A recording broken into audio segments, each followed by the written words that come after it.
საღამომშვიდობისა ძვირფასო ტელემაყურებლებო. მე გახლავართ ანა მესხი. დღეს პარასკევია. საღამოს 9 საათი. რაც იმას ნიშნავს, რომ ჩვენ ვაგრძელებთ ჩემი საავტორო გადაცემის ქართველური ცივილიზაცია ციკლს. ეს მეორე ციკლი გახლავთ ჩვენი მთლიანი გადაცემისა, რომელიც ეძღვნება ჩემი ერთ-ერთი ბოლო ნაშრომის მიჯაჭვული ამირანის ლინგვო-კულტუროლოგიური ქსელის მკითხველისადმი წარდგენას. უნდა მოგახსენოთ, რომ ჩვენი პირველი სერია ამ გადაცემისა მოეწყო ამ წლის მაის-ივლისში და ჩვენ ამ სერიის ფარგლებში განვიხილეთ ამირანის მშობლების სახელების ლინგვო-კულტუროლოგიური ანალიზი, რომლის საფუძველზეც ჩვენ გამოვიკვლიეთ, რომ აღნიშნული სახელები თურმე უბრალო სახელები არ გახლავთ, არამედ ისინი წარმოადგენენ უზარმაზარი ეზოთერული, ანუ საიდუმლო ინფორმაციით დამუხტულ ერთეულებს, რომლებსაც მივყავართ ჩვენი კაცობრიობის ყველაზე ძველი შრეებისაკენ. დღევანდელი, უფრო სწორად ასე ვიტყვი, ჩვენი ეს მეორე ციკლი, რომელიც დღეს იწყება, უკვე ეყრდნობა ამირანისა და მისი ორეულების სახელთა ლინგვო-კულტუროლოგიას. ამირანი არ გახლავთ ძალიან ჩვეულებრივი სახელი და ჩვენ შეგვიძლია ამაზე ვიმსჯელოთ იმითაც, რომ მისი მშობლების სახელები იყო ძალიან დიდი უძველესი სიბრძნით გაჯერებული, ხო? აქედან გამომდინარე, ჩვენი მოლოდინი ამირანისა და მისი ორეულების სახელებისა გახლავთ ის, რომ აქაც ანალოგიურ ინფორმაციულ სისტემებს უნდა წავაწყდეთ და უნდა შესაბამისად მოვიძიოთ ისინი. რა არის აი ამ მეორე ციკლში გათვალისწინებული? ეხლავე მოგახსენებთ. მაშასე ჩვენ დავიწყებთ, ეხლა რასაც თქვენ სლაიდზეც ხედავთ, ჩვენ დავიწყებთ ამირანის სახელის ლინგვო-კულტუროლოგიური ანალიზით. სახელს მოსდევს შემდეგ ამირანის როგორც გმირის წარმოსახვა იგივე ანალიზის საფუძველზე, შემდეგ განვიხილავთ ამირანის ხმალს და ამ ხმალთან დაკავშირებულ ასევე ეზოთერიას, შემდეგ ნახავთ ამირანის განსხვავებულ იპოსტასებს. ეს არის ამირანი და თევზი და ამირანი და ქრისტე, როგორც არ უნდა გასაკვირად ჟღერდეს ეს მსმენელისათვის. განვიხილავთ აგრეთვე უკვე მერე ამირანის ორეულებს, აფხაზური აფსკელი, რომელიც აღმოჩნდება, რომ სულაც არ ყოფილა აფხაზური, არამხუტუ, რომელიც არის მეგრული ორეული ამირანისა, ასევე მხერი, რომელიც არის სომხური ორეული ამირანისა, როგორც ამას მკვლევრები მიიჩნევენ და სავსებით შესაძლებელია, რომ ამ ჯგუფში ჩვენ შევიყვანოთ აგრეთვე ამბრი არაბის სახელი. ამბრი არაბი არ გახლავთ ამირანის ორეული, მაგრამ ამირანიანის ერთ-ერთი გმირია. ეს ისეთი გმირია, რომელთანაც უფრო სწორად შეჭიდებას ლამობს ამირანი. ამირანის დღეებში ვაჟკაცობა, სიკვდილი, ქვეყნის ხალხის მოყვარეობა, ეს სამშობლოს სიყვარულიც, ეს ყველაფერი განსხეულებული იყო მამაკაცში, როგორც ვაჟკაცში. ამიტომ ამირანისთვის და მისი ტოლი, თუ შეიძლება ასე ითქვას, ფალავან მეგობრებისათვის, რა თქმა უნდა, ყველაზე მნიშვნელოვანი ადგილი ეს იყო საჭიდაო არენა, სადაც ისინი თავისზე უფრო ძლიერ ფალავნებს დაამარცხებდნენ. აი ვინაიდანაც სწორედ ამბრი არაბს ასეთი სახელი ჰქონდა გავარდნილი, ამირანმა სწორედ ამის გამო გადაწყვიტა მასთან შეჭიდება. აი ეს იქნება ჩვენი მეორე სერიის საკმაოდ დატვირთული შინაარსი, თუმცა დღეს რა თქმა უნდა აუცილებლად უნდა დავიწყოთ თვითონ ამირანის ანუ ჩვენი ქართული თქმულებების ერთ-ერთი საუკეთესო გმირის და ერთ-ერთი პირველი გმირის ვიტყოდი და ქართველი ხალხის განზოგადებული სახის ამირანის სახელის დეშიფრირებით. არც ეს დეშიფრირება რომ მოგახსენოთ მარტივი. საქმე იმაშია, რომ არსებობს ამირანის განსხვავებული წარმომავლობის, ანუ არაქართველური წარმომავლობის შეხედულება, რომელიც ნიკო მარს ეკუთვნის და ჩვენ განვიხილავთ მას სულ ცოტა ხანში, შემდეგ განვიხილავთ ამირანის ქართველურ წარმომავლობას და ამ საკითხის განხილვაში ჩვენ აუცილებლად შევეხებით ამირანის სახელის გემატრიასაც და ჩართული იქნება რა თქმა უნდა აქ ამირანთან დაკავშირებული რიცხვითი მნიშვნელობები და შემდეგ უკვე გვექნება სახელის ამირანი კავშირი სადამწერლობო სისტემებთან, უპირველეს ყოვლისა კი ანბანურ სისტემასთან და აქაც ჩართული გვექნება გემატრიული კომპონენტები. აი ასეთი გეგმით უნდა წავიდეთ ჩვენ ამირანის სახელის დეშიფრირებაში, თუმცა აქვე მოგახსენებთ, რომ ეს იმდენად დიდი თემა გახლავთ, რომ ჩვენ რა თქმა უნდა ამას ჩვენს დღევანდელ საუბარში ვერ მოვასწრებთ და მისი გაგრძელება შემდეგ პარასკევს იქნება. მაშა ასე, ამირანის სახელის ამირანი აფხაზური წარმოშობა. სახელის ამირანი აფხაზური წარმოშობა ბატონ ნიკო მარს ეკუთვნის. აქვე აღნიშნავ იმ ფაქტს, რომ ნიკო მარს ამირანის წარმოშობაზე მიაჩნია, უпростоრად გააჩნია ორი შეხედულება.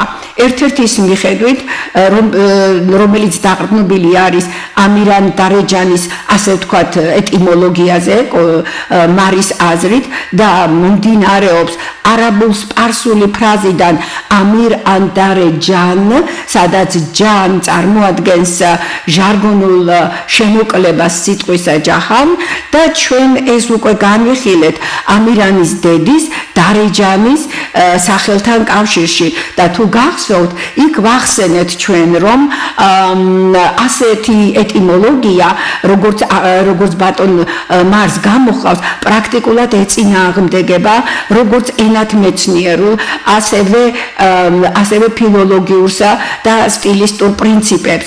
აქედან გამომდინარე, რა თქმა უნდა, ჩვენ ამ საკითხს დღევანდელს ჩვენ საუბარში არ შევეხებით, არამედ ჩვენ შევეხებით ნიკო მარის მეორე შეხედულებას ამირანის სახელის წარმოშობის შესახებ, რომელიც აფხაზურს უკავშირდება. ნიკო მარი, როდესაც ამ საკითხზე საუბრობს, იგი ამბობს, რომ ფაქტობრივად აფხაზურში არის ორი ვარიანტი და ახლა თქვენ ამას ხედავთ სლაიდის მარჯვენა კუთხეში. ეს ვარიანტები არის ამრა და ამრ. ამრში ხაზგასმულიც არის ხმოვანი, შუაში მდგომი ხმოვანი, რომელიც გახლავთ ეგრეთ წოდებული შვა, ანუ ნეიტრალური ხმოვანი. როდესაც ჩვენ ორი ვარიანტი გვაჩნია რომელიმე სახელისა, ან თუნდაც სამი ან მეტი, რა თქმა უნდა, აქ წამოიჭრება ხოლმე საკითხი მათი რომელიმე ვარიანტის პირველობაზე.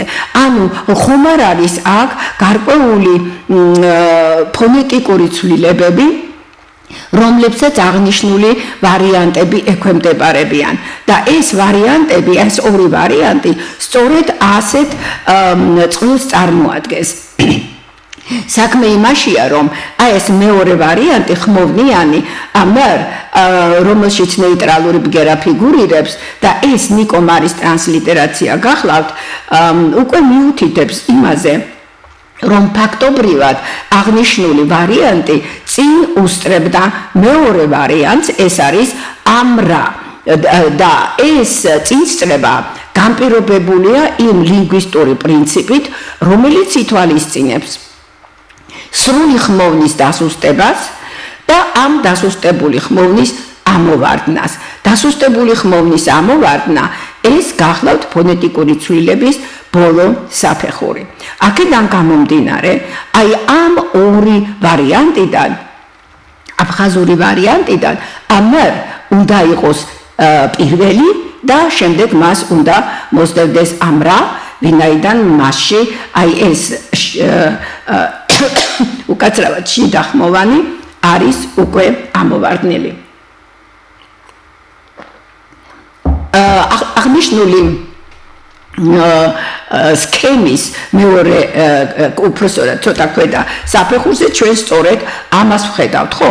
ჯერ დგას ესე იგი ამერ, ხოლო შემდეგ კი დგას ამარ, რომელიც ამრა უკაცრავად, რომლებიც გვიჩვენებენ იმ ქრონოლოგიურ თანმიმდევრობას, რომელიც აჩვენებს ფონეტიკური განვითარების გზას.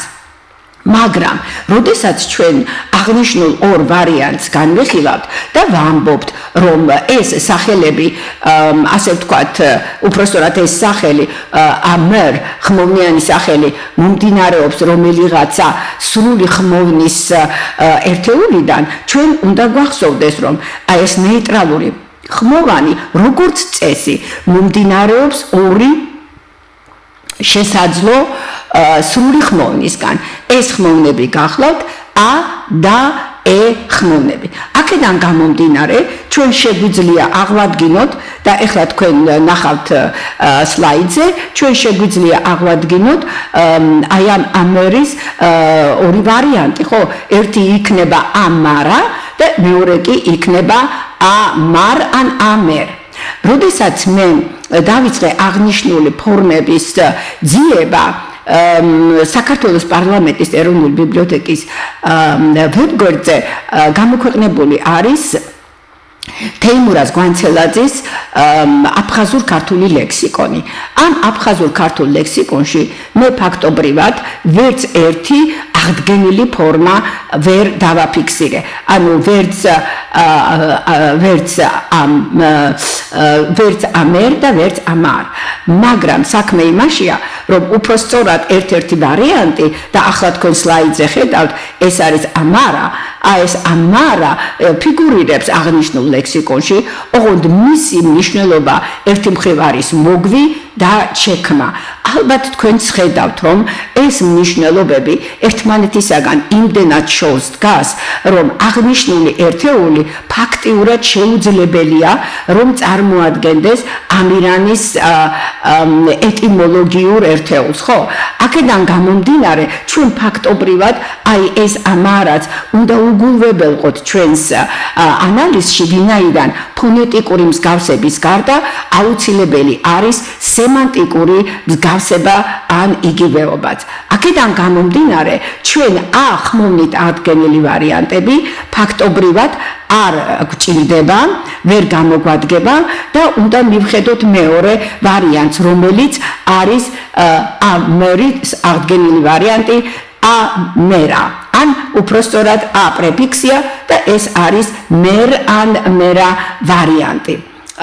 აქვე ცოტა როგორ გითხრათ, ცოტა გადაუხვევ ჩემი საუბრიდან და მოგახსენებთ იმას, რომ მოგვის მნიშვნელობა ამირანთან დაკავშირებით გარკვეულწილად არის დაკავშირებული და მნიშვნელოვანი, მაგრამ ჩვენ რომ ეხლა მას გავყვეთ, ძალიან შორს წაგვიყვანს და ჩვენს ძირითად ხაზს არ გვაცდენს.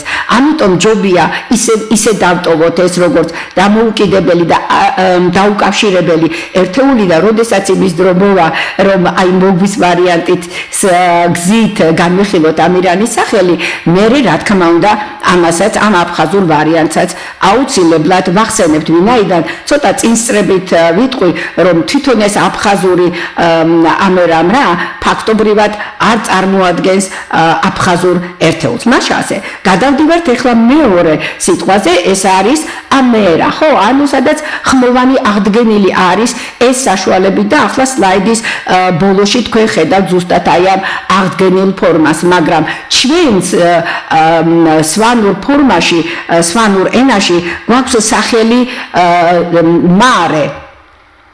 ეს სახელი მარე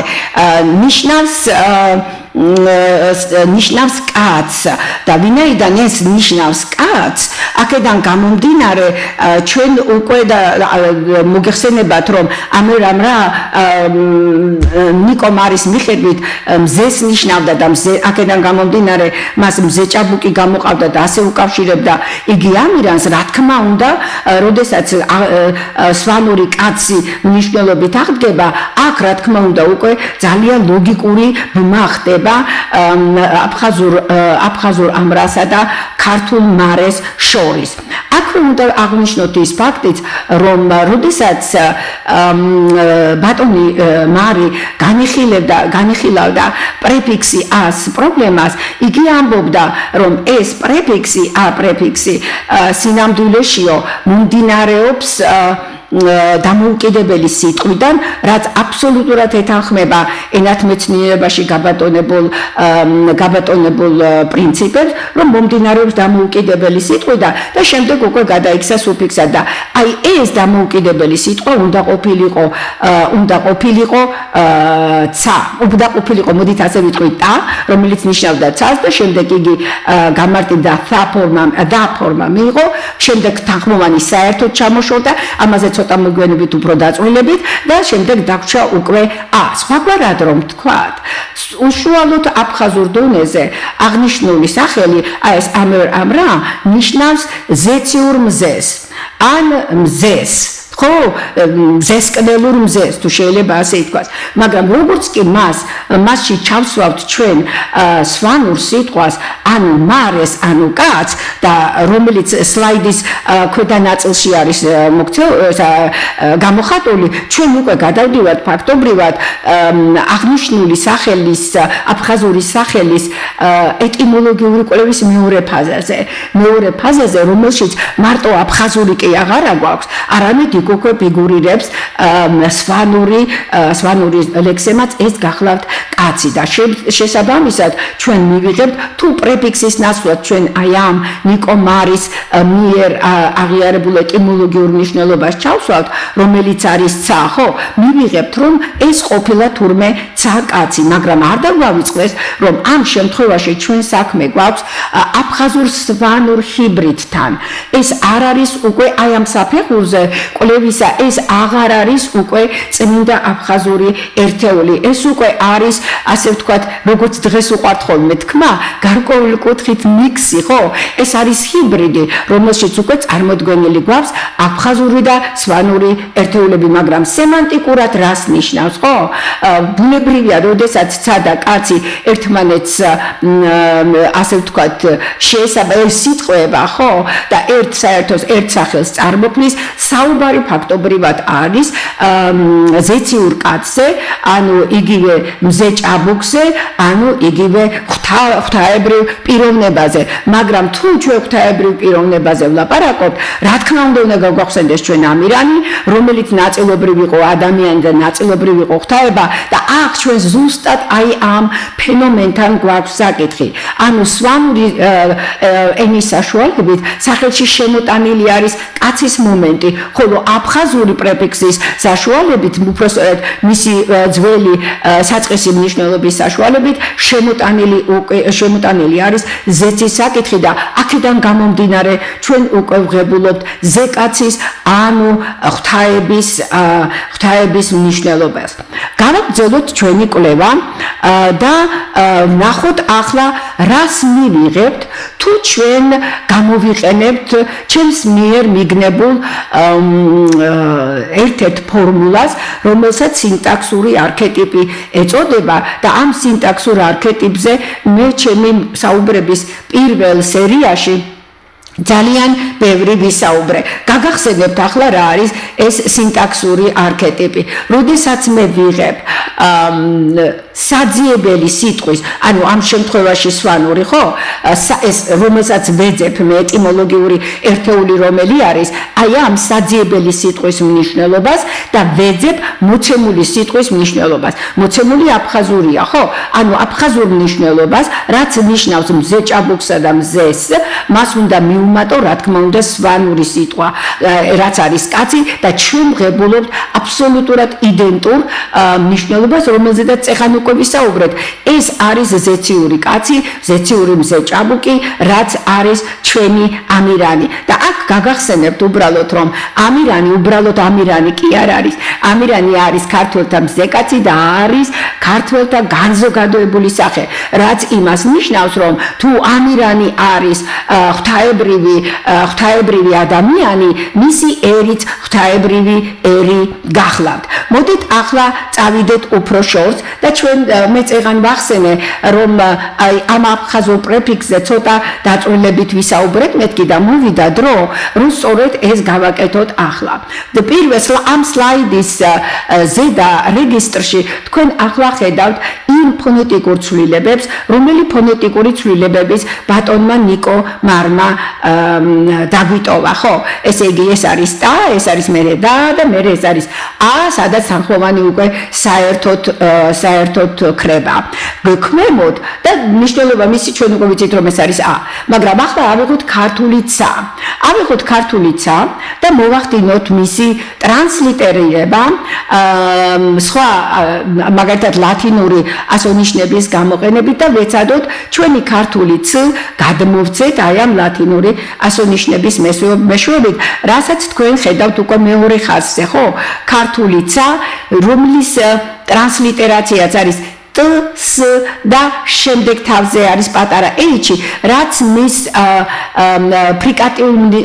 ფრიკატიულ მნიშვნელობაზე მიუთითებს და ეს ფრიკატიული მნიშვნელობა აღნიშნული ბგერისა საბოლოო ჯამში როგორც აფხაზურში ვხედავთ იკარგება, მაგრამ არა მხოლოდ ეგ იკარგება, არამედ აი ეს S-ც იკარგება, ხო?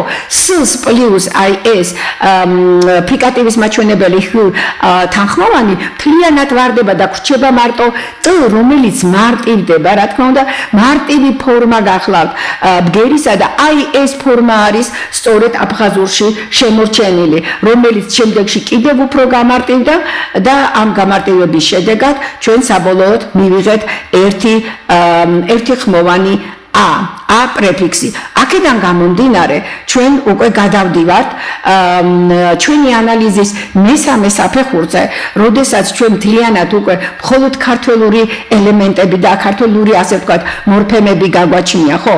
ჩვენ ერთის მხრივ გვაქვს სიტყვა ცა, რომელიც არის აი იმ პრეფიქსის არქეტიპი, ანუ საწყისი, შემდეგ მეორე სახელი გახლავთ მარე, რაც იგივეა რაც კაცი და ჩვენ ფაქტობრივად ვღებულობთ იგივე მნიშვნელობას, ანუ ზეციური კაცი, ანუ ღვთაებრივი კოსმიური ადამიანი.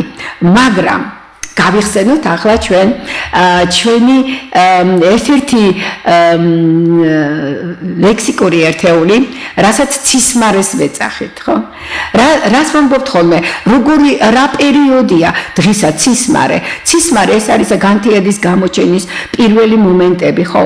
და თუ ჩვენ აი ამ ცისმარეს დაუკავშირებთ აგრეთვე და უბრალოდ უნდა დაუკავშიროთ კიდევაც აღნიშნულ ცის კაცს, აღმოჩნდება ის ფაქტი, რომ ცისმარე, რომელიც ქართულში მე მაქვს, როგორც ქართულ-სვანური ჰიბრიდი, თურმე მე მელაპარაკება ისევ ამირანზე, იმიტომ რომ ეს განთიადი სწორედ ამირანის მიერ არის მოტანილი, ვინაიდან ჩვენ ვიცით, რომ ამირანმა ცეცხლი მოუტანა კაცობრიობას. აქედან გამომდინარე, სვანური და ეგრეთ წოდებული უკვე ვიტყვი აფხაზური ამერამრა აბსოლუტურად ერთმანეთს ეთანხმებიან. უფრო მეტიც, ქართული ლექსემები, ქართული მორფემები განაპირობებენ აფხაზური ამერამრას წარმოშობას, ორივე ერთეულის წარმოშობას და იმათ სემანტიკასაც კი, ანუ მთლიანად წაღებულია ქართულიდან აი ეს ერთეული და არაჩვეულებრივად უკავშირდება იგი ამირანის ფენომენს. მაშასე ჩვენი ანალიზის მესაფე საფეხურზე ჩვენ უკვე ვნახეთ ქართულ სვანური ჰიბრიდი, რომელიც შედგება ცისა და კაცისაგან, ცისა და მარისაგან და ამას ადასტურებს კიდევაც ჩვენი ქართული სიტყვა ცისმარე, რომელიც ასევე ამირანს უკავშირდება და მის ერთ-ერთ ფუნქციას გამოავლენს. ახლა ვნახოთ არის თუ არა კიდევ სხვა საშუალება რომელმაც შეიძლება დაგვიდასტუროს რომ ჩვენი ანალიზი გახლავთ სწორი. დიახ არის და ეს არის ქართულში პრეფიქსი ა. ჩვენ ვიცით რომ ეს პრეფიქსი კობახიძე ჯორბენაძისა და ბერიძის არაჩვეულებრივ ლექსიკონში მორფემებისა და მოდალური ელემენტების ლექსიკონში იქ მითითებულია რომ პრეფიქსს გააჩნია თავისი ძველი ქართული ვარიანტი ეს არის აღ და იგი ჩვენ ძალიან ხშირად გვხვდება ხოლმე ხო მაგალითად აღმასვლას როდესაც ვამბობთ აი ეს აღ არის სწორედ აი ამ ძველი ქართულიდან შემორჩენილი ფორმა დღეს კი უფრო ვამბობთ მაგალითად აღ და ავიდა და ასე შემდეგ გამარტივებული ფორმა გვაქვს რაც იმას ნიშნავს რომ აი ამ არეში რომელიც ჩვენ ფაქტობრივად აფხაზური ციდან და სვანური მარედან გამოვიყვანეთ სავსებით შესაძლებელია რომ ქართველს თვითონ ჩადებული ჰქონდა სწორედ აი ეს კომპონენტი ანუ აი ეს პრეფიქსი აღმასვლის მაჩვენებელი ერთეულისა ეს ჩვენ უკვე გვეუბნება რომ აი ეს მარე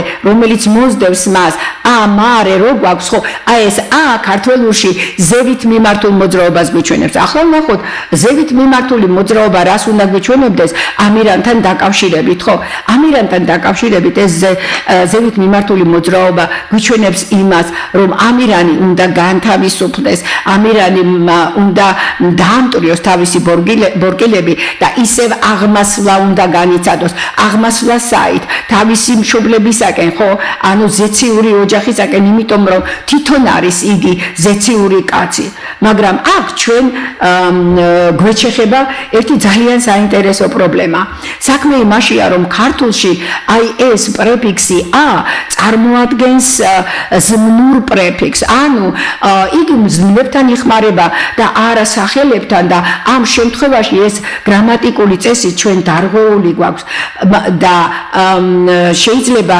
ქართველოლოგები შემედავონ რომ ეს შეცდომაა მაგრამ ჩვენ აქ უნდა გვახსოვდეს რომ ამირანი ჩვეულებრივი სიტყვა არ არის ამირანი კოდური ერთეული გახლავთ ეს არის ხელოვნურად შექმნილი სიტყვა რომელშიც იმ ავტორებმა რა ჩაგვიდეს და როგორ ჩაგვიდეს ხო სულაც არ უნდა შეესაბამებოდეს და სულაც არ დაგიდებთ იმ გრამატიკულ წესებს რომლებიც ჩვენ დღეს ქართულ ენაში გვაქვს ის თავისი წესებით მოქმედებს და ეს წესი კი რა არის ეს წესი არის ის რომ უნდა შექმნას მაქსიმალურად ზუსტი ხატი იმ ადამიანისა იმ გმირისა იმ პიროვნებისა რომელზედაც მიდის საუბარი ანუ ამირანის ზუსტი სახე უნდა შექმნას და რადგანაც ზუსტი სახე უნდა შექმნას და მან იცის მისმა ავტორმა იცის რომ ამირანი აუცილებლად განთავისუფლდება რომ იგი აუცილებლად დაამტვრევს თავის ბორკილებს და ზევით ზეცაში ამაღლდება ანუ გავიხსენოთ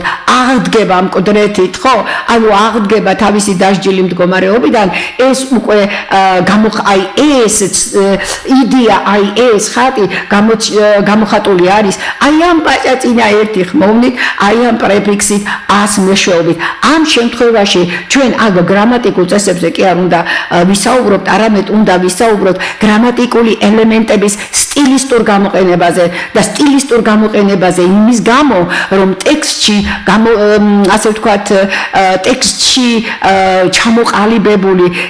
ჩამოყალიბებულ სახეს ზუსტად უნდა შეესაბამებოდეს იგი და ეს მართლაც ასია ხო ზე აღმასვლა ზევითასვლა თუცა რაზედაც ჩვენ ვილაპარაკეთ აფხაზურთან დაკავშირებით ფაქტობრივად ქმნის ერთსა და იმავე სახეს ერთსა და იმავე ამირანის სახეს და რაღა თქმა უნდა ქართველური მოდგმის მოდით ასე ვიტყვი ქართველური ჯიშის სახესაც გაგახსენებთ კიდევ ერთ რამეს ყოველივე ამასთან დაკავშირებით რომ ის უდიდესი ისე უდიდესი დებულება, წინასწარმეტყველება, რომელიც ჩვენმა წინაპრებმა დაგვიტოვეს ქებაი და დიდებაის მეშვეობით და აგრეთვე დავათის ტელის მეშვეობით და გვეუბნება, რომ აუცილებლად უნდა მოხდეს აღნიშნული ენის აღდგენა და მასთან ერთად, რა თქმა უნდა, ქართველი ერის და ქართველი ენის აღდგენა. აი ეს არაჩვეულებრივად არის გამოხატული სწორედ ისევ და ისევ აი ამ ენობრივ ელემენტებში, იმიტომ რომ გვეუბნებიან, რომ ენაა დამარხული, ანუ ენით უნდა მოხდეს ყველაფრის აღდგენა და ენამ უნდა ასე ვთქვათ მოგვაწოდოს ის ინფორმაცია, რომელი ინფორმაციაც ჩვენ ასე გწურია. მაშასე ჩვენ შეგვიძლია დავასკვნათ, რომ აფხაზური ამერამრა არ წარმოადგენს აფხაზურ სიტყვას. ეს არის ქართველების მიერ შედგენილი კოდი, რომელიც აფხაზებმა ან ისესხეს, ან და უბრალოდ მათ მისცეს.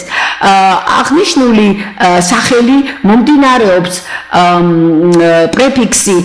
პრეფიქსი ა ზემომემართული მოძრაობიდან ან სიტყვიდან დამოუკიდებელი სიტყვიდან ცა, ხოლო მეორე ერთეული, რომელიც არის მრათი გამოხატული, მომდინარეობს სვანური სიტყვიდან მარე, ანუ კაცი. ახლა შევამოწმოთ. მართალია ეს თუ არა? როგორ უნდა შევამოწმოთ? უნდა შევამოწმოთ ისე, რომ აი ეს ეგრეთ წოდებული, უკვე ასე ვიტყვი, ეგრეთ წოდებული აფხაზური ამერ, იმიტომ რომ ეს არის მთავარი ქრონოლოგიურად, ეს ვარიანტი არის მთავარი, აი ეს ამერ უნდა ავიღოთ და ჩავსვათ ქართულ სიტყვაში ამირანი. და რას ხედავთ? ეხლა თქვენ სლაიდზე ხედავთ, ზუსტად აი ამ ჩასმას, ზუსტად ზედა რეგისტრში ამირანში აღვადგინოთ აფხაზური ამერ, რომ არის აი განმანდა, მაგის ფერით კი გიწერიათ ამერ ან ი. ანუ ერთადერთი განსხვავება, რაც ჩვენ ამ შემთხვევაში გვაქვს, ეს არის დამატებითი სუფიქსი ან, მაგრამ ჯერ მოდით დავუბრუნდეთ ისეთ ამერის სიტყვას. როდესაც მე იგივე ამირანის სახელში მაქვს აი ეს ნეიტრალური ბგერა, ეს მე უკვე მეუბნება, რომ აქ გაჩერება არ შეიძლება. მე ისევ და ისევ უნდა ჩავყვე ამ ნეიტრალურ ბგერის წარმოშობას და მე თუ ამას ჩავყევი ბოლომდე, ისევ იმ ანალიზის ჩატარების აუცილებლობის წინაშე დავდგები, რომელიც ახლა წარმოვადგინეთ. ამიტომ ამას აზრი არ აქვს. აი ეს ამერის კომპონენტი ჩვენ ფაქტობრივად უკვე გაანალიზებული გვაქვს და ვიცით, რასაც წარმოადგენს. ჩვენთვის მთავარი არის ახლა ამ კომპონენტის განსაზღვრა. აი ეს ან რას წარმოადგენს? აი აქ ისევ ჯორბინაძე კობაიძე ბერიძის ლექსიკონს მიუბრუნდები, სადაც აღნიშნული სუფიქსი ან გიჩვენებთ ოჯახიდან ან გვარიდან წარმომავლობას და აქედან გამომდინარე ჩვენ ვღებულობთ, რომ ყველა სვანი გურჩიანი, ხარძიანი, ონიანი, დარჩიანი, ქურდიანი, რა ვიცი, ვინც გნებავთ, რომლის გვარიც მთავრდება აი ამ ან სუფიქსზე, ეს იმას ნიშნავს, რომ ისინი სუყველანი არიან ამირანის ღვთაებრივი ოჯახის წარმომადგენლები. ანუ სხვაგვარად, ჩვენ ქართველები, ისევე როგორც ყველა სვანი და რა თქმა უნდა, როგორც ჩვენი სათაყვანებელი ხარკაცი, ამირანი ღვთაებრივი წარმოშობის ადამიანები, ანუ ერი გახლავართ. აი ამით მე მსურს დავასრულო ჩემი დღევანდელი საუბარი. შემდეგ პარასკევს ჩვენ გავაგრძელებთ ამირანზე საუბარს. ეს უკვე იქნება ამირანის ქართველური ეტიმოლოგია და გემატრია და დაგემშვიდობებით. დღეს დიდი მადლობა ყურადღებისათვის. კარგად გრძანდებოდეთ.